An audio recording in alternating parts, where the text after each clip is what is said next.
So today's session is on sleep. There's a thing that I often do at all sorts of organisations. It doesn't matter, actually, I sometimes do it in my courses as well. And I get people to put their hands up if they have trouble getting to sleep. And then I get them to put their hands up if they have trouble getting back to sleep when they wake up at night. And then I get them to put their hands up if they sleep 6.5 hours or less. And by then we've got pretty much everybody with their hands in the air. That's because we're sleep deprived. And the reason that we're sleep deprived is because it doesn't align with our genetic design, the way we sleep. There's a book by a guy called Daniel Everett. It's called Don't Sleep, There Are Snakes. He spent decades living with the Piraha people in the Amazon. He says the Piraha sleep whenever they're tired. The village can be as busy at 2 o'clock in the morning as it can be at 2 o'clock in the afternoon. And when they sleep for about 90 minutes or 2 hours. And if you look at the human sleep cycle, it's 90 minutes or 2 hours. Another piece of evidence is that 16 hours awake and our reflexes begin to suffer, which is the best easily measured physiological insight into sleep deprivation. The reason we sleep overnight is very simply to align with our economy, nothing more than that. No human being slept for 8 hours until really the last 150 years. And if you look at a night's sleep, you'll see these sleep cycles in. So I've got an app that measures my sleep. I've been using it since March 2017. It's gathered statistics on my sleep ever since. So I have a lot of insight into my sleep. So what happens is we have these sleep cycles and we wake up. So when the researchers first started researching into sleep, they would bring people into the lab and they would hook them up and put a video camera on, and then people would go off to sleep. And they'd wake up during the night, look around themselves and go back to sleep again. But when they were asked by the researchers if they were aware they'd woken up, most of them weren't aware. We all wake up in the night, whether we think we do or not. So I can have what seems like a good solid night's sleep, and when I look at my hypnogram, which is output of the measurement device that measures my sleep, it tells me I may have woken up 2-3 times in the night. Sometimes I'm aware of it, sometimes I'm not. The problem is, we're designed to sleep when we're tired. Ideally, we wouldn't really be awake for more than 8 hours, and we'd have a little nap. If you look around the world, once you get away from the global economy, where everybody's entire day is taken up for a large part of their week by work, and even if it's agricultural labour or something like that, you'll find throughout the world siestas are really the name of the game. Only a few years ago I went to Granada.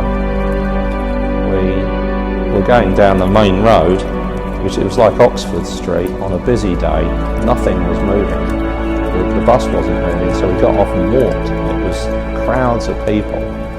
Went into the Alhambra, came out a couple of hours later, looked around, there wasn't a single soul on the street, just us, no cars. One cafe open for the tourists, that was it, siesta. It's natural to not cram all of your sleep into one session. So there's consequences to this, and the consequences are sleep deprivation. And one of the problems with sleep deprivation is it habituates, so you get used to it. The study that they did was on college graduates, and they deprived them of sleep, so they slept in the sleep lab, and they weren't allowed to sleep for more than 6 hours a night. And so they felt tired for the first couple of weeks, and they felt less tired and less tired. And so if you ask people subjectively how tired they are, it is not a useful indication of whether they are sleep deprived or not. What's more useful is mood, especially when you wake up in the morning. So unfortunately, this becomes part of our stress cycle in the modern world. There can be all sorts of threats. Financial insecurity is the biggest one that most people deal with. It makes a really significant difference to how people feel about themselves. And financial insecurity can come to anybody. It doesn't matter how much money you've got. Clearly, if you have very little money, you're more likely to experience financial insecurity. And then there's the security of your relationships, your family. Our culture and our economy tends to fragment our society. People have to move away for work, they have to move away for college and university, and that becomes a global thing now because a lot of young people go and move overseas to be with their new spouse or vice versa. And then there's also economic factors. As traditional industries die, I suppose is the best way to put it, people move away from those areas. There's more competition for property, people get priced out of areas, they have to move on. It's continuous. It creates a perception of being separated and isolated. And then of course how you perceive yourself in relation to your peers and your job, and how you feel you're viewed by your employer, and so on and so on and so on. Threats, threats, threats, threats. What happens is this creates a cycle of stress, which is the physiological response, anxiety, which is how you feel about it, and worry, which is what the mind does to try to make sense of the whole thing. And then of course there's this other element, which is sleep. People can't sleep because they've got a busy mind, usually, but it, in my view, is probably a combination of those things. It's anxiety, stress, and busy mind. Stress chemicals keep you alert. So that's the problem. How to solve it. What I teach, effectively, is a number of different interventions. The mindfulness meditation exercises, we're intervening in a whole load of things, probably too many to go into right now. That's quite a long road, but there are benefits all the way along it while you continue with a regular mindfulness meditation practice, something like following the breath. More and more things will slot in place for your happiness. The other interventions are stress management and emotional regulation techniques. The purpose of all of this is to intervene in that negative feedback loop, stress, anxiety, worry, and we'll add sleep deprivation into it. Stress, anxiety, worry, sleep deprivation, stress. Once you add sleep deprivation, you've got all sorts of secondary issues. So the interventions for stress management and the interventions for emotional regulation are reasonably simple, and you can use them to bring your physiology back into line and to manage your emotional state, regulate it. But we can also use all of these techniques, really, the meditations, the stress management techniques, the emotional regulation techniques. We can use them all to intervene in difficult sleep and encourage sleep and assist us to sleep. It's just a matter of what to use and when. When I started meditating, which was in 1988, I believe, really retained only one practice that I did regularly, which is a thing called counting the breaths meditation. It's the meditation that works for most people when they first start meditating to help them calm their minds. I would do it if my mind was going into overdrive while I was trying to get to sleep. Now, it doesn't work for everyone. Only 45% of people find it useful. So there are a bundle of other techniques that we can use. Counting the breaths is the numero uno option. And then there's some other meditations and some other practices, and I'll teach those today. Of all of the things that people benefit from when they do a mindfulness course, they do one of my courses anyway, because I only measure my courses, is that 80% of people sleep better. So that's a universal benefit. And they do that because they've managed to alleviate their stress. Stress chemicals keep you alert. If your stress reduces, you sleep better. It's a knock-on effect. And so, for instance, in this class where people lie down, most sessions somebody's asleep, and sometimes more than one of you. So by the end of today, I expect you all to be asleep. Meditation's the only thing you can teach where if everybody falls asleep, you know you're doing a good job. If you've ever wondered why people sit cross-legged to meditate, that's the only reason, is to stop you going to sleep. And the Zen meditation people, they tuck their legs underneath their bum, so they're sitting on their ankles.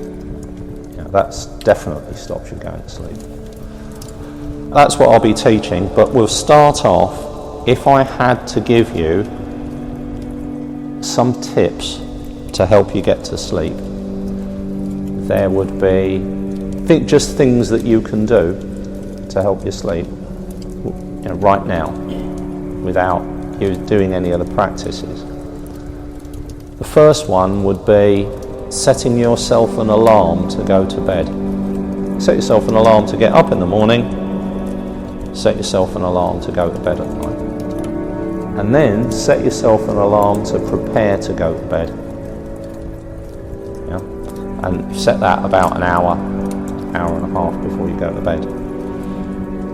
When you set yourself the prepare to go to bed alarm, prepare to go to bed, I put my dressing gown on and I go and clean my teeth.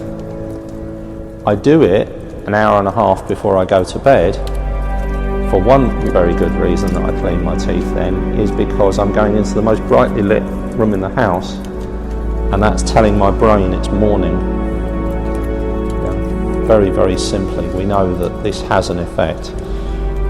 Modern devices like Apple iPhones, they've got a thing called night shift. So you can set night shift to come on every night at 10 o'clock.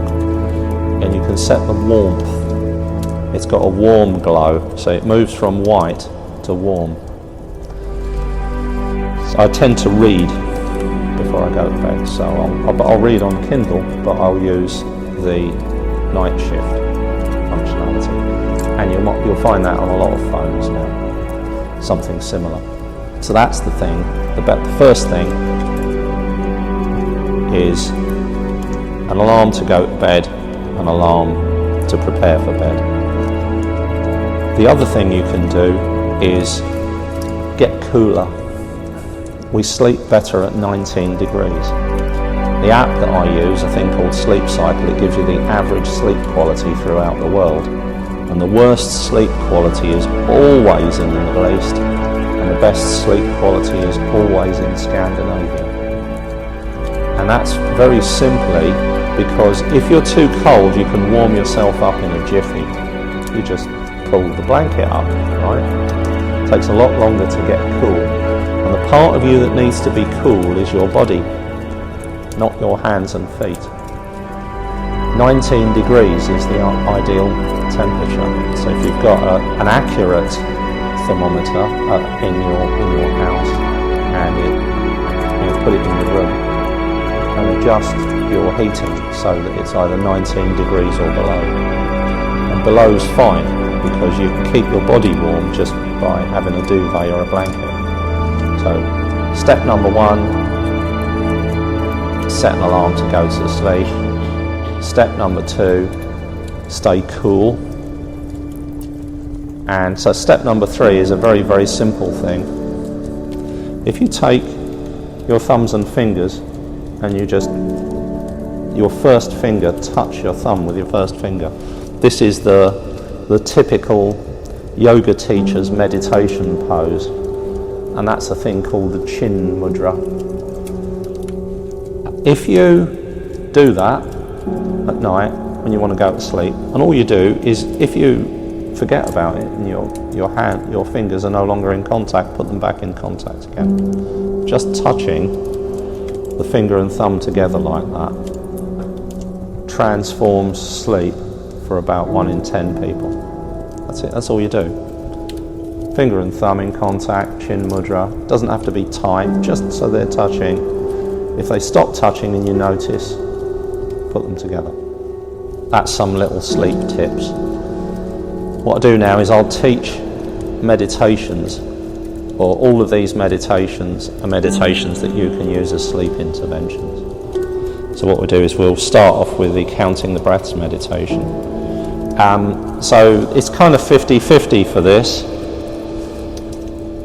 The meditations that I've learned that help to calm people's minds are either counting the breaths or labelling the thoughts. If you prefer labelling the thoughts, label the thoughts. If you prefer counting the breaths, following along with us, count the breaths. And all we're going to do is a few minutes of counting the breaths. For nearly half of the population, or the people that try meditation and stick with it for any period of time, this is the meditation that helps to calm the mind the most. And that has an effect, and that feeds into your stress and your anxiety. But more than anything else, it will calm the mind. So what I'll do is I'll teach you the counting the breaths meditation. You can, when you're in bed, you can relax. Yeah, so you can check in with your face, your shoulders, relaxing on a few out breaths, letting the tension and tightness out is a useful thing. It's a good thing. And so counting the breaths is a meditation of noticing the breath. So it's not much different from following the breath. The relationship to the breath is the same. We're observing the breath, we're noticing it, witnessing it, like somebody who's sitting on the beach, noticing the waves rolling up, washing away, rolling up, washing away. So we're not concentrating on the waves, we're not deeply focused on the waves, we're just noticing them happen. And in the same way you notice the waves happening, you're noticing the breath happening. Noticing the breath rising, noticing the breath falling. So what we'll do is we'll start off by following the breath, because we want to build the correct relationship to the breath. Then what we'll do is we'll add a little mantra to noticing the breath, which is all a mantra is something we say in our mind when we're meditating. And then we'll move into counting the breaths. It's good to, when you do counting the breaths, to start off by noticing the breath and doing a little bit of following the breath first. So if you get yourselves comfortable, begin by following the breath.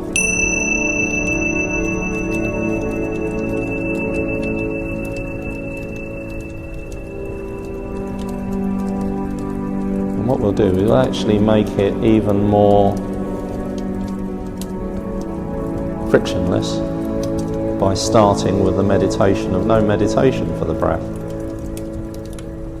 And the meditation of no meditation for the breath is just noticing the movement of the belly.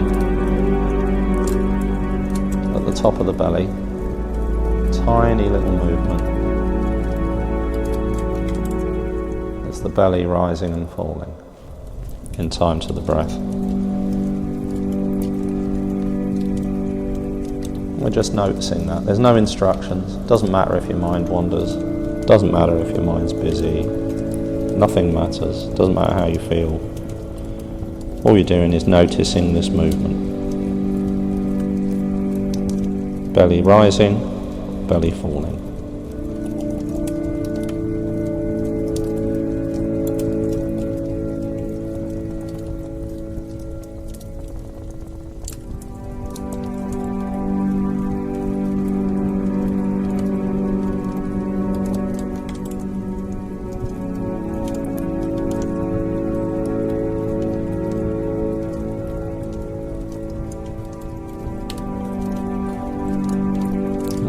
Just aware of the movement, nothing else.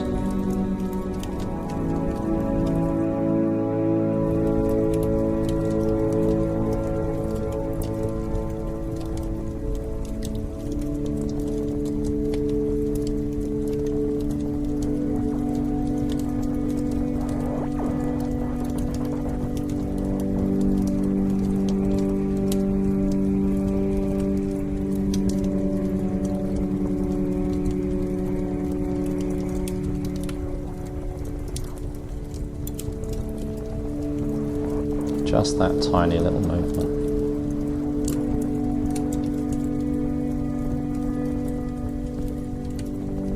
No instructions, no expectations. Don't get anything out of this. It's not even a meditation.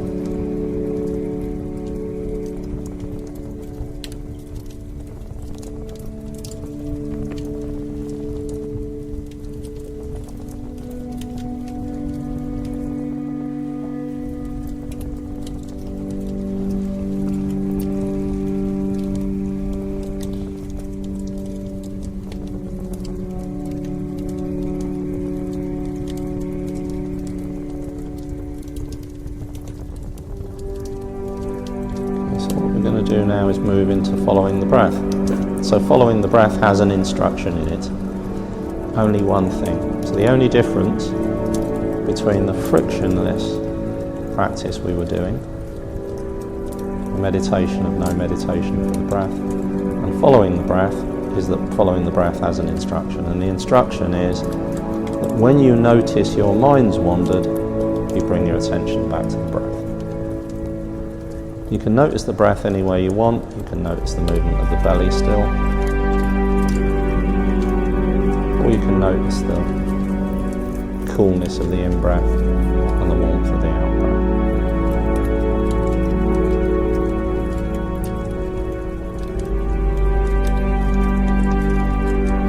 Simplest meditation in the world, but one that 95% of people fit into their day.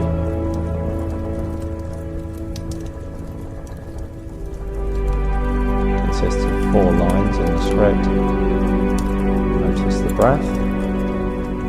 The mind wanders. Turn your attention to the breath and repeat. Just practice this for the next few minutes. It's an ancient technique. It's called following the breath.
Of the breath,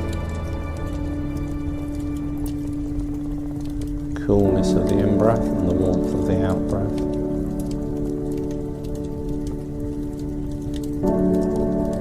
Whenever you notice that you're not aware of the breath, you just come back and notice the breath.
All this is an exercise in focus. Focus is what our awareness is resting on. So our awareness is resting on the breath, noticing it, and then our awareness is drawn into the construct of the mind called thought. It could be the inner voice or a dialogue or images or memories or scenarios or outcomes or planning or tasks or priorities, and it goes on and on and on and on. And we become consumed by that. And at some point we notice, and then we return our focus to the breath. That's all it is. A gentle pendulum process. Noticing the breath, mind wanders. Back to the breath, mind wanders. Back to the breath, and repeat. Mind wanders 1,000 times. Gently, patiently, compassionately turn your attention to the breath 1,000 times.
Now we'll add a mantra to it to make it a little bit easier. And the mantra, all we're doing is labeling.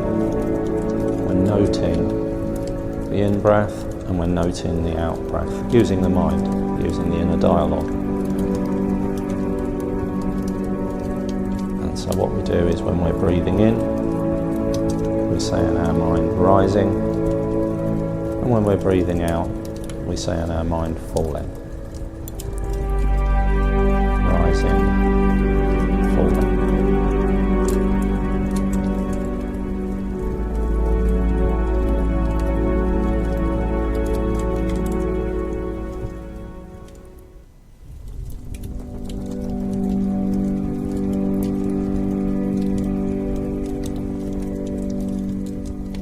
We're not causing our breath to happen in time to the mantra. All we're doing is noticing the breath and repeating the mantra in time to the breath.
While we're doing this, we're noticing that thoughts arise. We're noticing the ebb and flow of thoughts in the mind.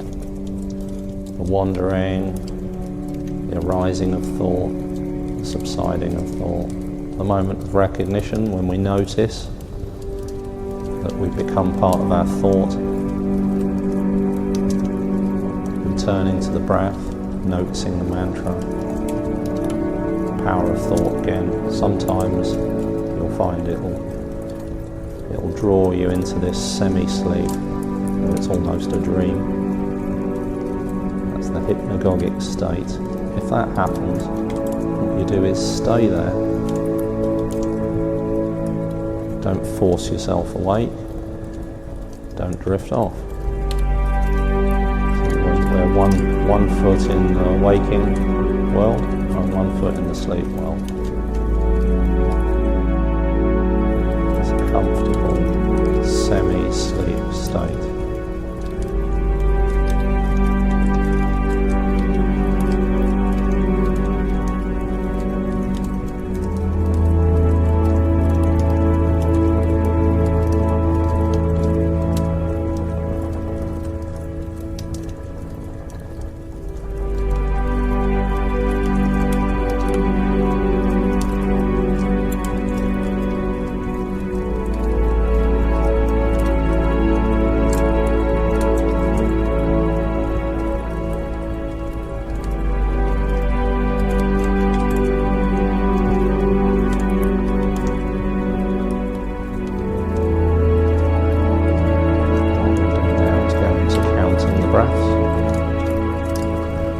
Counting the breaths, the same process of noticing the breath rising and falling.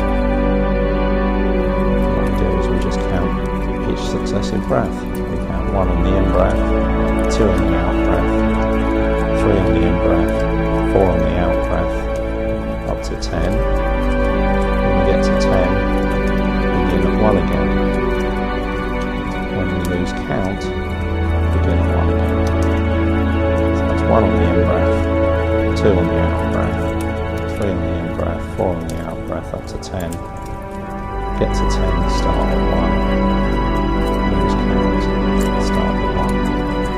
So that's counting from 1 to 10. Coming back to 1 when we finish. We'll start at 1 again if we lose count. Practice counting the breaths for the next few minutes.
rhythm of the breath. Notice it in your nostrils, especially the coolness and sharpness of the in-breath. Notice what you can smell and what you can taste. And notice whatever's around you, whatever you can hear.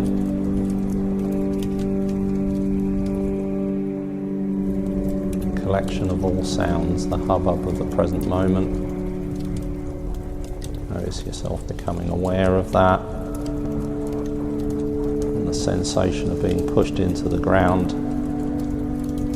the feeling of contact as gravity is doing its thing. And then in your very own time, whenever you're ready,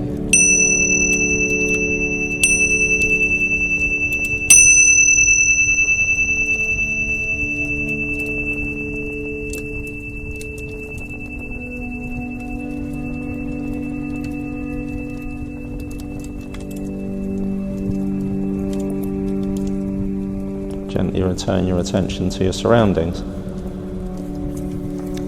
Maybe wiggling your fingers and toes a little bit.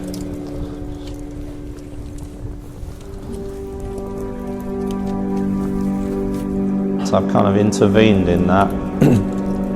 We could have carried on into some other relaxation meditations, but I want to kind of bring you back before we do that,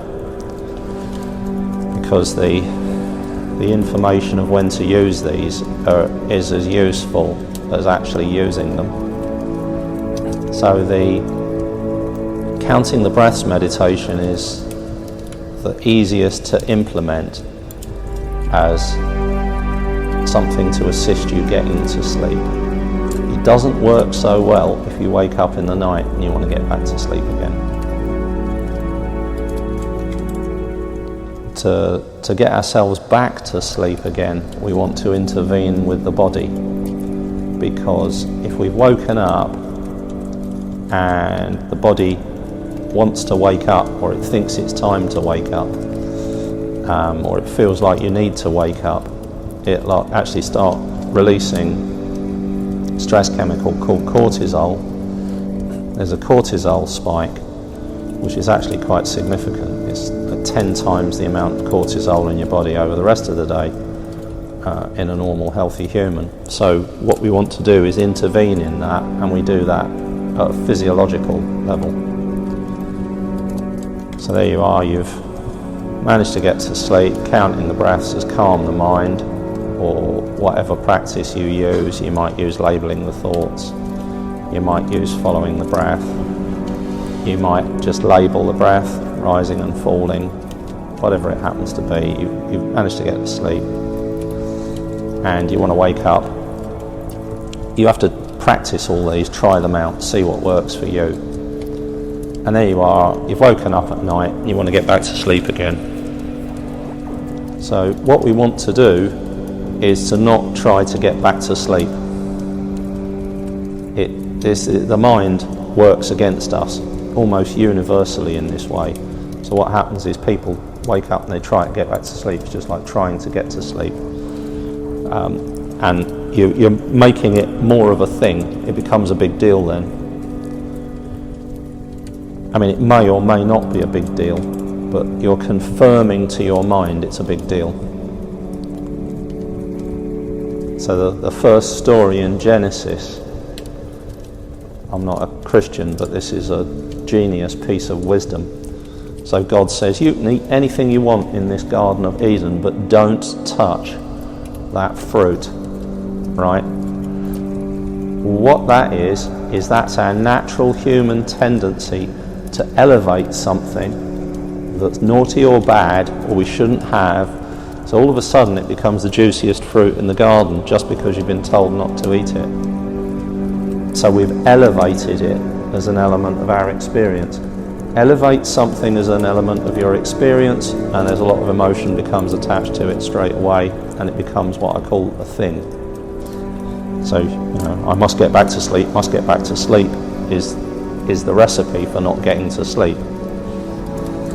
So what you say to yourself is this: I'm not going to sleep, I'm going to meditate, because And you will learn this, actually, that in the middle of the night, half an hour or an hour's meditation is at least as good as half an hour or an hour's sleep, without a slightest shadow of a doubt. Even if you only got a little while to wake up. You know, let's say you set your alarm for 7 and it's 5:30 and you're awake and you're aware that you're sleep deprived, so you don't feel like springing out of bed to greet the brand new day. Your mind's not going to let you get back to sleep. You're going to struggle to get a full sleep cycle in anyway, unless you just happen to go to sleep straight away. So what you do is you say to yourself, okay then, I'm not going to sleep. What I'll do instead is I'll meditate. And this is the meditation that you do. And I'll give you a couple of little tips to help you to use it in a specific way that will help you to relax even more than you will anyway. It's called the 410s meditation. And we'll add one extra element, well, 2 extra elements, but one that we don't normally add.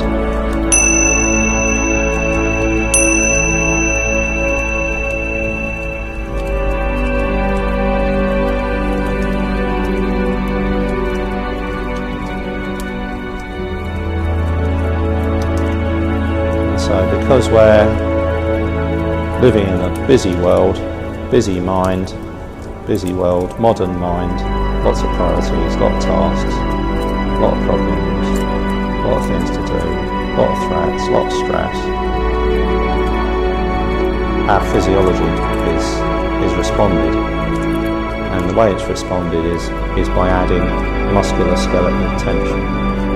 We're tense, our eyebrows are furrowed, we're squinting, we're gritting our teeth, we can't sit still, our shoulders are hunched forward, our posture's not useful, we're not sitting up, our elbows aren't by our side, we're leaning forward as we walk, we're staring into our mobile phone, we're trying to avoid the present moment because it's unsatisfactory, because of the deluge of things to do, places to go, people to see, that's seemingly infinite, whatever it might happen to be.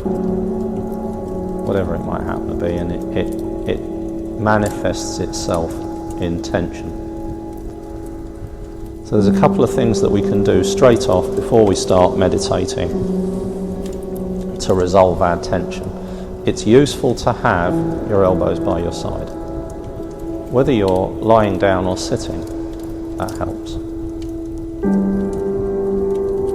And then, if you place your tongue against the sharp part of your teeth, just enough so that you're aware of the sharpness of your teeth.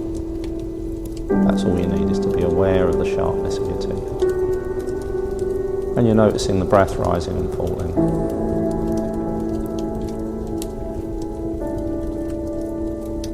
Just noticing the breath, just noticing the sharpness of the teeth.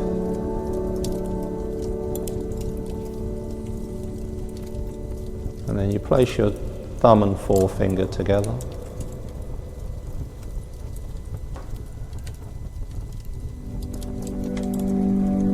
And all you're going to do is throughout the session, and assuming you're trying to get to sleep, just keep them in contact.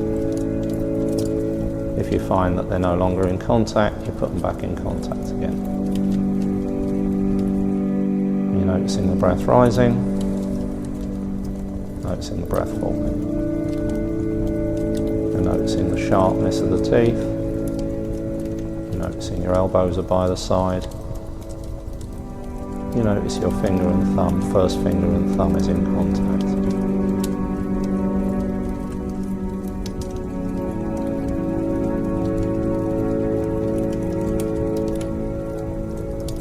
Allow yourself to become aware of the area around your eyes. You might have to raise your eyebrows,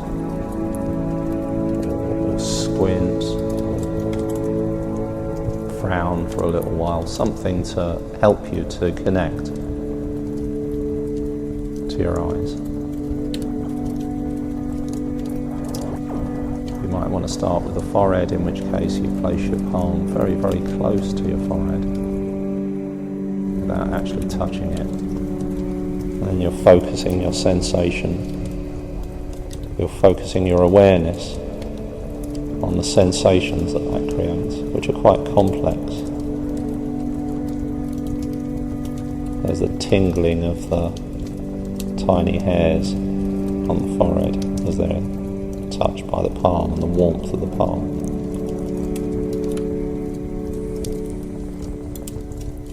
Elbows still by the side, noticing the tongue against the sharp part of the teeth. Finger and thumb in contact. And then slowly, for up to 10 out breaths, and you count them in your mind, you're relaxing the eyebrows, the eyes and cheeks. Incremental relaxation, just letting a tiny little bit more tension out of your eyes, your eyebrows, your cheeks. A little bit more on each out breath. And just count the out breaths up to 10.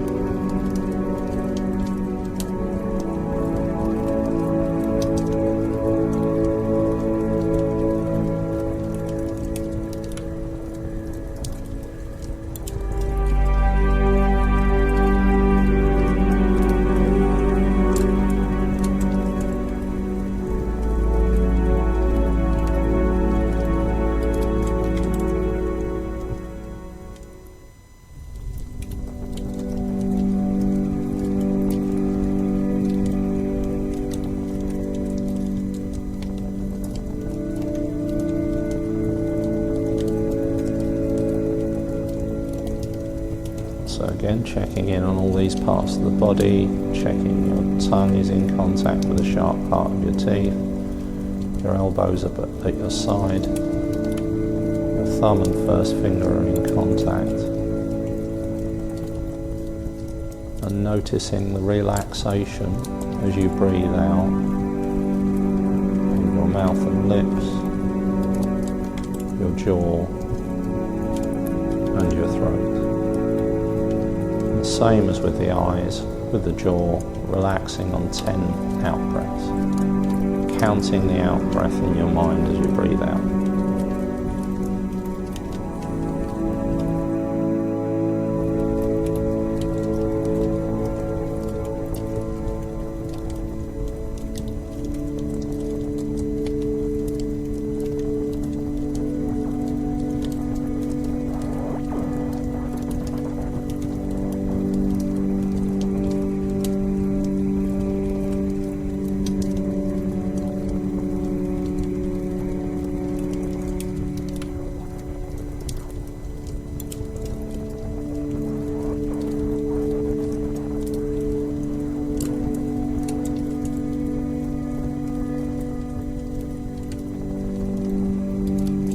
This is like, in a way, it's like counting the breaths. So counting 10 out breaths for the eyes, 10 out breaths for the jaw. We're going to do the shoulders and the hands in a moment. When you're doing this as an aid to sleep, if you lose count, just start with the eyes again. You get to the end, just start with the eyes. So what you're doing is you're counting 10 out breaths for the eyes, relaxing the eyes, 10 out breaths for the jaw, 10 out breaths for the shoulders, 10 out breaths for the hands. And in between you're checking in, checking your elbows by the side, tongue in contact with the sharp part of the teeth, and your first finger and thumb are in contact. And then relax your back and sides of your neck and your shoulders on the out breath. 10 consecutive out breaths.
Noticing however it is your hands feel. Finger and thumb in contact. What we're going to do is relax the hands. Elbows by the side, tongue still in contact with the sharp white teeth. Breathing in normally, breathing out, relaxing the hands. So it's tiny little bit of tension and pressure, tightness and stress out of your hands on each out breath. Just keeping the forefinger and thumb in contact.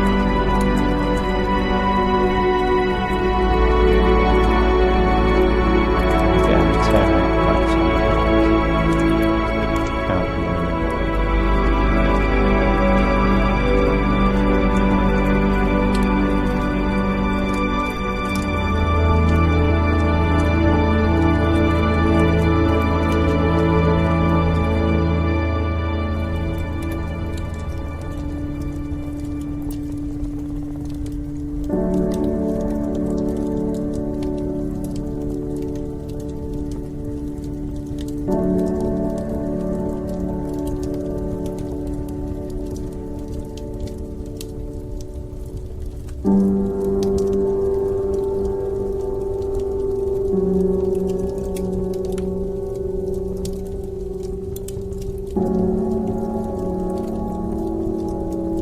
So if you wake up in the night, you then go straight back to the eyes again and then keep going. 10 out breaths for the eyes, 10 out breaths for the jaw, 10 out breaths for the shoulders, 10 out breaths for the hands. And you cycle round and round. And remember, you're not trying to get to sleep here. This is a meditation, it's a mindfulness meditation. Because when your mind wanders, you're bringing it back to the present moment. It's a relaxation meditation. You're reconnecting with your physiology, you're becoming more aware of your physiological state, learning to relax. Mind wanders back to the present moment. It's like following the breath, just a more complex version. What we're going to do now is just let our minds go free.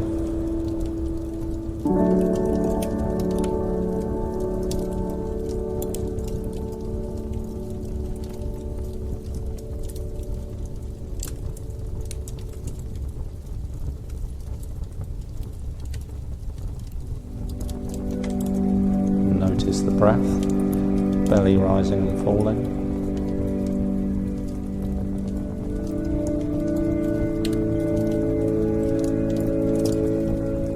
That tiny little movement.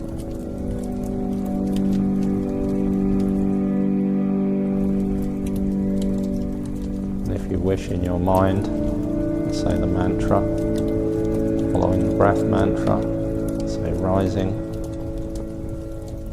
falling.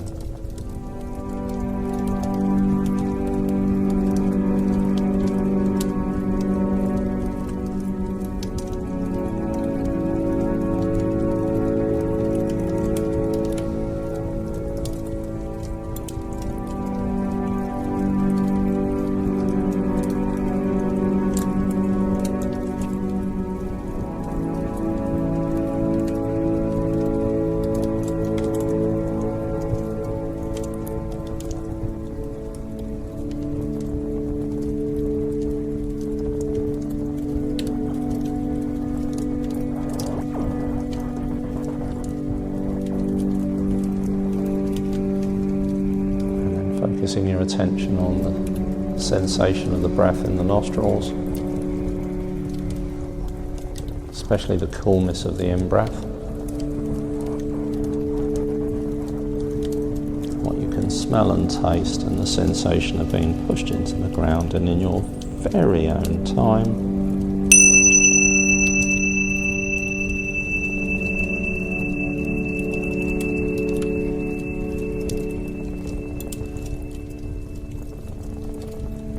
Gently return your attention to your surroundings.